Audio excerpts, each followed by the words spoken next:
दोस्तों, एक बार फिर से स्वागत है आप सभी का आपके अपने favourite English learning channel scholar English पर। मेरा नाम है दीपिका कुमावत और मैं इस चैनल पर वेरियस कॉम्पिटिटिव एग्जाम्स के लिए इंग्लिश सब्जेक्ट टीच करती हूँ। तो बेसिकली आज के इस वीडियो में हम डिस्कस करने जा रहे हैं द हिंदू एडिटोरियल का वोकैब एनालिसिस। आशा करती हूँ कि आप इन सेशंस के साथ रेगुलरली जुड़ रहे हैं और इनका बेनिफिट भी उठा रहे हैं, क्योंकि इन सेशंस का मकसद है आपके वोकैब पावर को और ज़्यादा इन्हांस करना। और ये जो वोकैब सेशंस है, ये बैंक, एसएससी, रेलवे, यूपीएससी या फिर किसी भी कॉम्पिटिटिव एग्ज़ाम के लिए इक्वली बहुत ही ज़्यादा इम्पॉर्टेंट है। तो चलिए और ज़्यादा देर ना करते हुए बढ़ते हैं हमारे वोकैब शो की तरफ और जानेंगे कि आज का हमारा सबसे पहला वर्ड कौन सा है। तो दोस्तों, आज का हमारा सबसे पहला वर्ड है seen in the light of. Seen in the light of का मतलब होता है कि रूप में देखा गया, और ये एक फ्रेज है। सिनोनिम इसका होता है कंसिडर या फिर परसीव, यानी कि किसी व्यक्ति को किसी चीज़ को विशेष रूप में देखना, विशेष पॉइंट ऑफ व्यू से देखना, उसे कहा जाएगा कंसिडर या फिर परसीव, जो कि हमारे seen in the light of इस फ्रेज का सिनोनिम है। अब अगर एग्जाम्पल देखें तो एग्जाम्पल इसका है his behaviour must be seen in the light of recent personal hardships he faced, यानी कि उसके व्यवहार को हाल ही में उसके द्वारा सामना की गई व्यक्तिगत कठिनाइयों के रूप में देखा गया। इस कॉन्टेक्स्ट में हम जो है वो seen in the light of इस फ्रेज का यूज़ कर सकते हैं। तो चलिए इसी के साथ आगे जाएंगे हमारे नेक्स्ट वर्ड की ओर और जानेंगे कि हमारा अगला वर्ड कौन सा है। तो इसके बाद हमारा अगला वर्ड है ग्रेव। ग्रेव का मतलब होता है गंभीर, जो बहुत ज़्यादा सीरियस हो, ऐसी कोई बात, ऐसा कोई मुद्दा, उसे हम कहेंगे ग्रेव। और ये हमारे पास पार्ट्स ऑफ स्पीच में एग्जेक्टिव है, यानी कि विशेषण है। सिनोनिम इसका होता है क्रिटिकल या फिर सिवर, यानी कि कोई चीज़ बहुत ज़्यादा सीरियस होना, गंभीर होना। For example, the lack of clean drinking water is a grave, यानी कि साफ पीने के पानी की कमी होना, ये एक गंभीर मुद्दा है। इस कॉन्टेक्स्ट में हम जो है वो ग्रेव इस वर्ड का अलग अलग सेंटेंसेस में यूज़ कर सकते हैं। देन इसी के साथ आगे बढ़ेंगे हमारे नेक्स्ट वर्ड की ओर। तो हमारा अगला वर्ड है पुशेस फॉर। पुशेस फॉर का मतलब होता है प्रोत्साहित करना, किसी को सपोर्ट करना, आगे बढ़ाना, उसे हम कहेंगे पुशेस फॉर। और ये एक फ्रेजल वर्ब है। सिनोनिम इसका होता है सपोर्ट या फिर एड, यानी कि प्रोत्साहित करना, आगे बढ़ाना किसी चीज़ को। For example, the committee pushes for reforms to address inequality in education, यानी कि समिति शिक्षा में असमानता को दूर करने के लिए सुधारों पर जोर दिया गया, यानी कि सुधारना करने की कोशिश की गई। इस कॉन्टेक्स्ट में हम जो है वो पुशेस फॉर इस फ्रेजल वर्ब का अलग अलग सेंटेंसेस में यूज़ कर पाएंगे। देन इसी के साथ हम आगे चलेंगे हमारे नेक्स्ट वर्ड की ओर और जानेंगे कि हमारा अगला वर्ड कौन सा है। तो इसके बाद हमारा अगला वर्ड है ब्रूट। ब्रूट का मतलब होता है कठोर, और ये हमारे पास पार्ट्स ऑफ स्पीच में एग्जेक्टिव है, यानी कि विशेषण है। सिनोनिम इसका होता है क्रूड या फिर स्टर्न, यानी कि कठोर या फिर तीव्र। अब एग्जाम्पल इसका है the brute determination of the climber help him to climb the mountain, यानी कि पर्वतारोही के कठोर संकल्प ने उसे पहाड़ चढ़ने में मदद की। इस कॉन्टेक्स्ट में हम जो है वो ब्रूट इस वर्ड का अलग अलग सेंटेंसेस में यूज़ कर पाएंगे। देन इसी के साथ आगे बढ़ते हैं हमारे नेक्स्ट वर्ड की ओर। तो इसके बाद हमारा अगला वर्ड है राइजन अबव।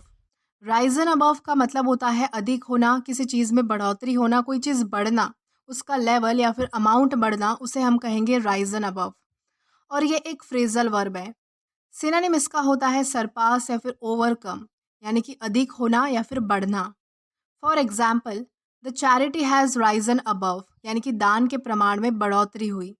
इस कॉन्टेक्स्ट में हम जो है वो राइजन अबव इस फ्रेजल वर्ब का अलग अलग सेंटेंसेस में यूज़ कर सकते हैं।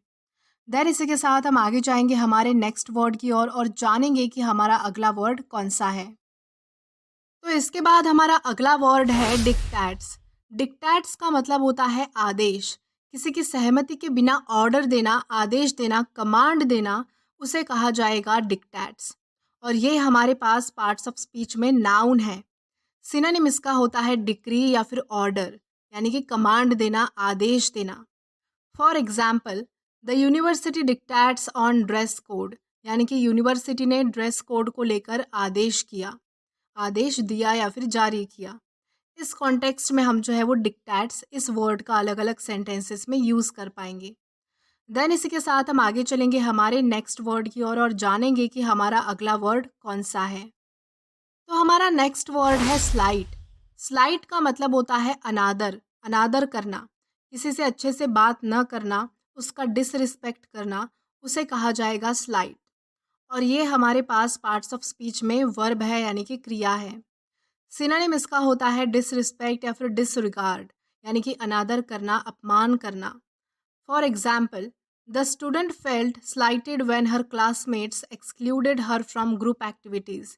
यानी कि एक स्टूडेंट को जो है वो बहुत ही ज़्यादा डिसरिस्पेक्टफुल महसूस हुआ जब उसके क्लासमेट्स ने क्या किया, उसको ग्रुप एक्टिविटीज़ से निकाल दिया, बाहर कर दिया। इस कॉन्टेक्स्ट में हम जो है वो स्लाइट इस वर्ड का यूज़ कर सकते हैं अलग अलग सेंटेंसेस में। देन इसी के साथ हम आगे जाएंगे हमारे नेक्स्ट वर्ड की ओर और जानेंगे कि हमारा अगला वर्ड कौन सा है। तो इसके बाद हमारा अगला वर्ड है इनफेमस। इनफेमस का मतलब होता है बदनाम, कोई बुरी बात के लिए जाने जाना। अगर कोई व्यक्ति जो है वो किसी बुरी बात के लिए फेमस है, उसे हम कहेंगे इनफेमस। और ये हमारे पास पार्ट्स ऑफ स्पीच में एग्जेक्टिव है यानी कि विशेषण है।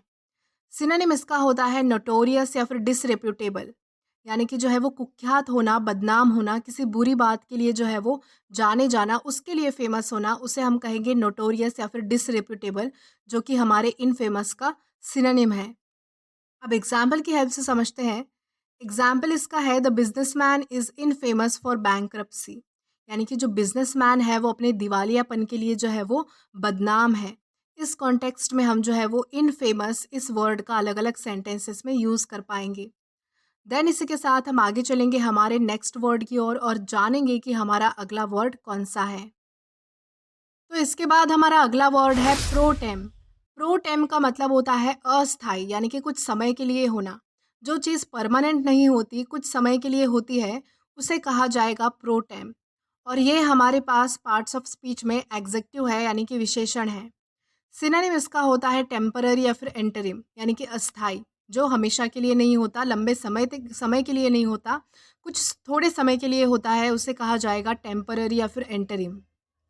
For example, the pro tem tutor provided extra support for exam, यानी कि जो प्रो टेम ट्यूटर था उसने क्या किया, एग्ज़ाम के लिए एक्स्ट्रा सपोर्ट प्रोवाइड किया। प्रो टेम का मतलब होता है अस्थाई, यानी कि वो टीचर जो है वो परमानेंट नहीं था, कुछ समय के लिए था। इस कॉन्टेक्स्ट में हम जो है वो प्रो टेम इस वर्ड का यूज़ कर सकते हैं। देन इसी के साथ हम आगे चलेंगे हमारे लास्ट वर्ड की ओर और जानेंगे कि हमारा वो वर्ड कौन सा है। तो हमारा वर्ड है शाय ऑफ। शाय ऑफ का मतलब होता है कुछ कमी होना, किसी चीज़ से थोड़ा ही दूर होना, लगभग पहुंच ही जाना लेकिन बस पूरी तरह से नहीं पहुंचना, उसे कहा जाएगा शाय ऑफ। और ये एक फ्रेज है। सिनोनिम इसका होता है ऑलमोस्ट, यानी कि लगभग। अब एग्जाम्पल देखें तो एग्जाम्पल इसका है the athlete felt just shy of the qualifying distance, यानी कि एथलीट जो है वो क्वालिफाइंग दूरी से बस थोड़ा ही पीछे रह गया। इस कॉन्टेक्स्ट में हम जो है वो शाय ऑफ इस फ्रेज का अलग अलग सेंटेंसेस में यूज़ कर सकते हैं। तो दोस्तों आज के लिए बस इतना ही। अगर आपको वीडियो पसंद आया हो तो do like this video, subscribe the channel and share as much as you can. और अगर आपने इससे पहले वाला सेशन नहीं देखा है तो आप यहाँ पर क्लिक करके वो पहले वाला सेशन भी देख सकते हैं। Till then keep learning. Thank you.